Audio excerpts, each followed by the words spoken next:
will not be able to join in today. His name is Mr. Pranav Rathi, and he takes care of the South Asia region for Fanshawe College. So a warm welcome to all our panelists for the evening. Before we go ahead with the session today, I would like to mention the students from a couple of prestigious institutions of India who have joined in for this session today.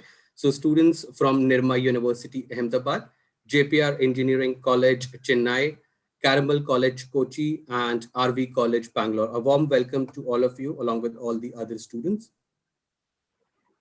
Kanchan, would you like to take ahead with the house rules for the event? Sure. Thank you so much, Sonu, for initiating the session. And thank you everyone for joining us on this Thursday evening. And I would like to say thanks to all the panelists who agreed to be with us today evening. So I'm sure that all of the students who have joined us for this session today will be benefited out of all the information our panelists are going to share with all of us. So before we start having our questions to our panelists, I would like to explain some housekeeping rules. So first of all, it's only the speakers who can talk. So everybody else is on mute. So if you have any questions at any point of time, I would encourage everybody to write their questions in question answer box. And my colleagues from AECC Global will be definitely replying to all the queries simultaneously. And of course, we'll pick few common queries towards the end of the session from our panelists to answer towards the end of the session. So other than that, I would also say that please do not share your contact details or email IDs or phone numbers on this platform. If you have any specific queries regarding if there are any already applied applicants who are on this session with us today, please contact your counselors directly, or maybe you can connect with us through the virtual office. We'll be sharing the virtual office links from time to time during the session. And last but not the least, we are going to share some polls during the session. So I would encourage everybody to participate in those polls so that we can have that data to help you further. So I think it's time to start now. So the major key takeaways why we have conducted this session. So we all know that when a student is in the final phase of education here in India, maybe they are the pursuing student in class 12th, or maybe they are towards the end of their graduation, they start thinking about what exactly they need to do next. It could be the further education here in India, it could be further education outside India, or maybe they are preparing for their jobs and all. So once those who are thinking about planning about further education outside India, we all know that Canada is a major market, or a very I would say important destination a student think about. So that is why we decided to have this session. We all know that we are going through some difficult times these days, and there is a lot of confusion all over. So that is why we decided to have this session, so that we can reply to all your queries and confusions. So this is one. Other than that, we all know that since last year when COVID started, Canadian government made few changes. So we wanted to inform you all about those recent changes and updates. And of course, other than that, we are also going to talk about the prominent careers and the programs which are demand for the students who are planning to study further in Canada. So I think I should start now. And these days, everybody is going through a similar kind of situation across the world, and that situation is troubling everybody. So India definitely is not in a better situation than last year, but by God's grace, Canada is in much better position. So I would like to know the facts and the figures, what exactly is the current situation of COVID in Canada. And I think I would request Rohan to reply to this one. Hello, everyone. Thank you, AECC, for putting up this session. I'm sure there will be a lot of takeaways from the session. And yes, so we'll just begin and to talk more about on Canada. As you already know, the number of cases is not as high as in in India. So the India was already improving, and the cases have suddenly started to drop.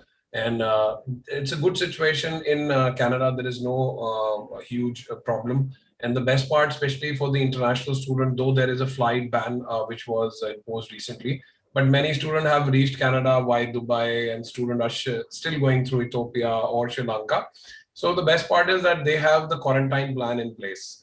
So they are making sure, and especially all the community colleges and the university in Canada, we are making sure that we are giving the quarantine support to the student, so that when they come to the second country, they are not just coming to a second country, they are just coming to their second home. Because we are monitoring the quarantine, we are doing regular Instagram session, we are making sure that before the student fly to Canada, they are aware about the quarantine rules and regulation. They should understand, and we have also made some YouTube video so that they really understand the importance of quarantine when they reach Canada. And I also get a lot of question by the parents, because as rightly said by you, there is a very different situation all over the world. So they keep asking that, is it better to be in India rather than going to travel to Canada and do the program?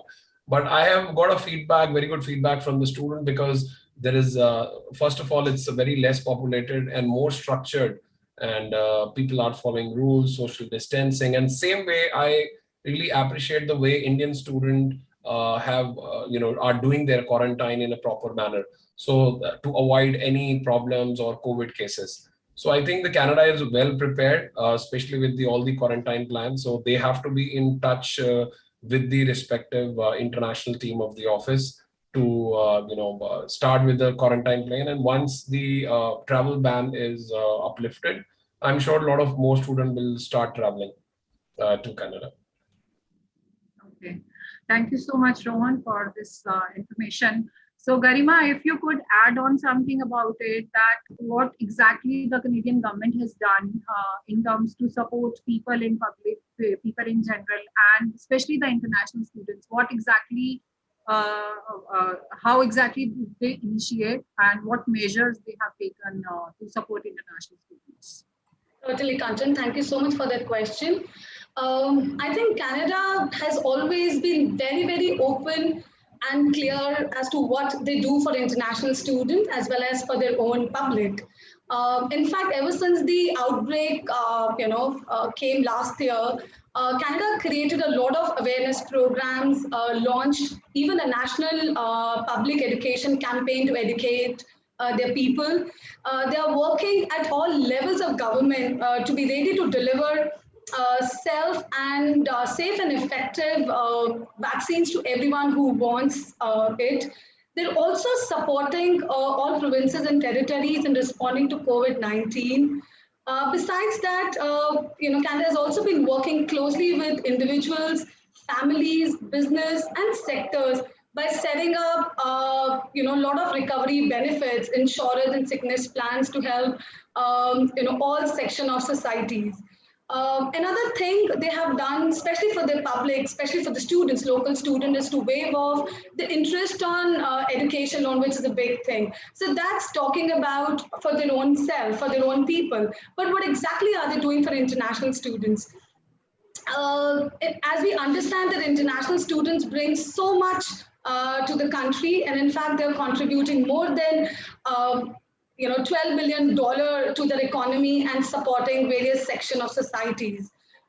We also understand the pandemic has presented a lot of challenges for international students, but IRCC has always been very mindful and supportive of the fact what they want to do for international students.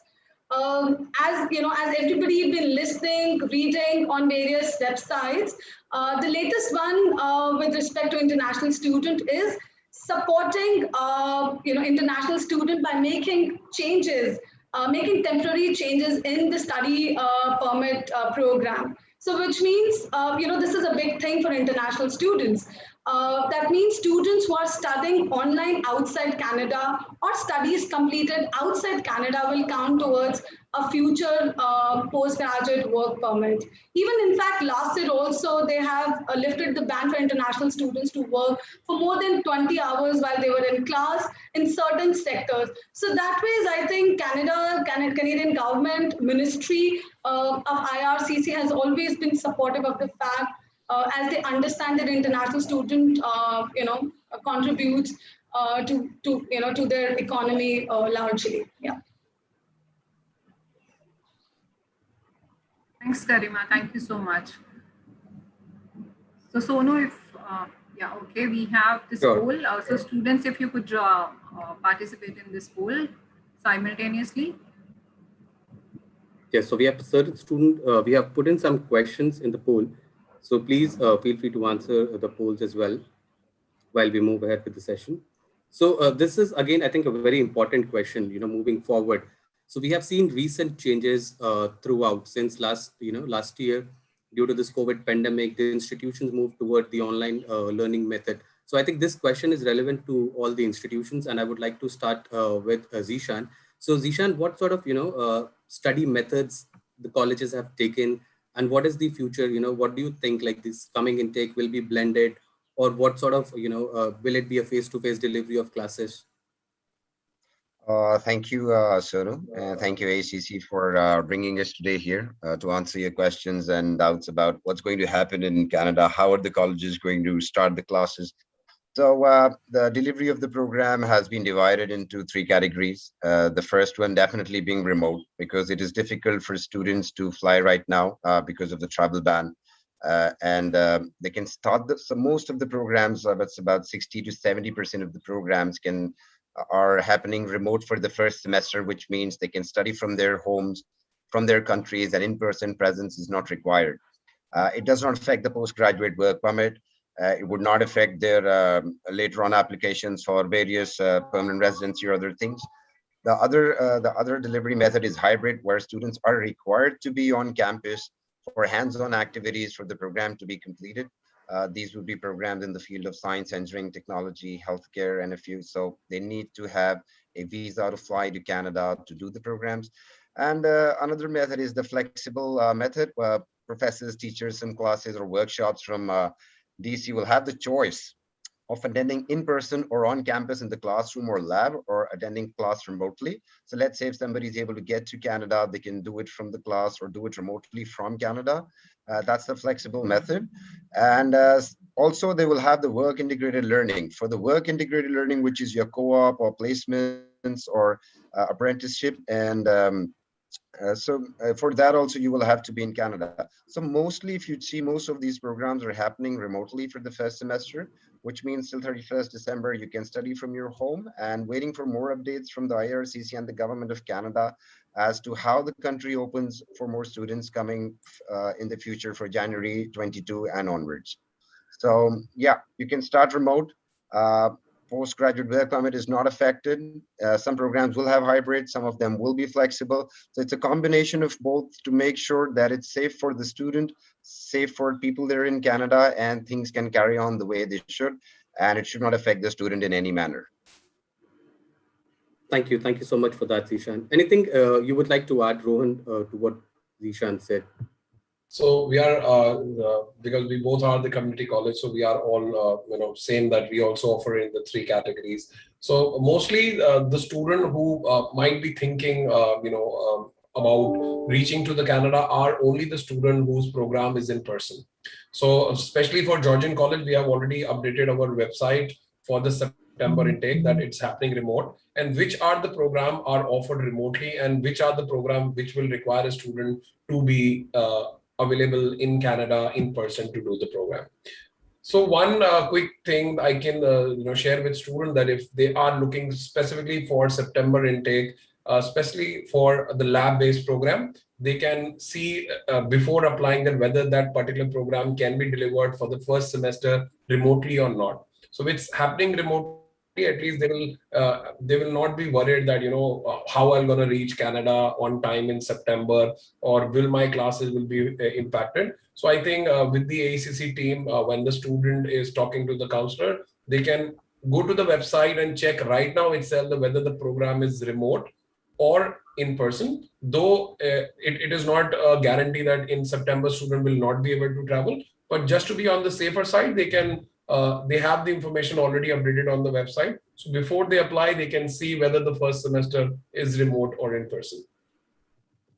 I'd just like to add something to it. So even if the program is remote, like most of the institutes here present today are approved DLIs that have been allowed to welcome international students to Canada. So even if the program is remote and you do have a student visa to fly to Canada, you can still do